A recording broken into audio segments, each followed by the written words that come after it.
The goal is to engage our listeners and engage our learners. And we are going to talk today about something called data storytelling.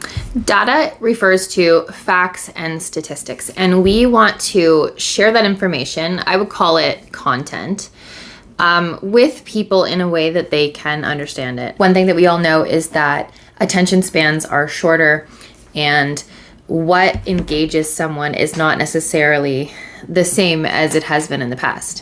People love trivial facts, and they also love data, and there's an understanding that statistics are meaningful. People want to hear about the numbers, but how can we make that more interesting? So the answer, of course, is storytelling, and what we're talking about today is data storytelling. If you're an educator and you haven't heard of data storytelling, you're probably already doing it in some ways, but we're going to talk about ways that you can optimize it, especially for the crowd today, using AI. So the goal is to still convey the same information, but to do so in a way that is going to engage your learners and add some excitement.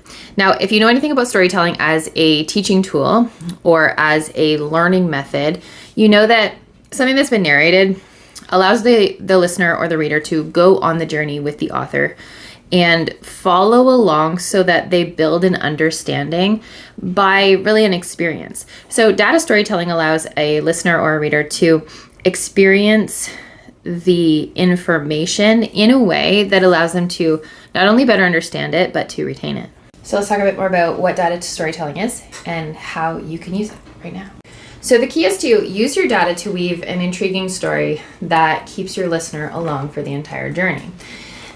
So these can take the form of like a story, like Once Upon a Time story, but also it can feel a little bit like a metaphor or an analogy that's told as a story using storytelling methods. To bring a story to life around your data, you first need to decide what's the most relevant data that's going to drive the most interest. So think of that like taking your data and looking for patterns, trends, insights that are going to be relevant to whatever it is that you're trying to convey, your message. Now, this can involve weaving those into a storyline that can be both, auditory, written, but also visual, and that's where AI can come in, but we'll get to that later. Now, one of the reasons why this works is because stories evoke emotion. So I've already mentioned that you go along on the journey, but the reason why it's effective is because you get to know characters and you can build relationships with them by engaging with the reader in an emotional and more personal sense. So if you think about data, it's cold, hard information.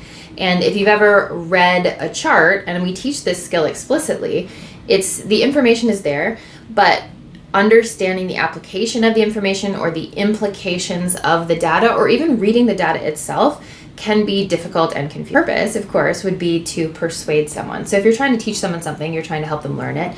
I think of that as a type of persuasion. You're trying to convince them of this information and also implicitly that it's important because you're teaching it. Stories have a forward momentum and they have a conclusion, like a resolution, which helps someone who is experiencing a data story to conclude from the data whatever the information is demonstrating. Now here's where it gets tricky. Data appears to be objective when you see it in a table. And of course, data collection or research aims to be objective, which is why we talk a lot about bias and the validity of results, etc.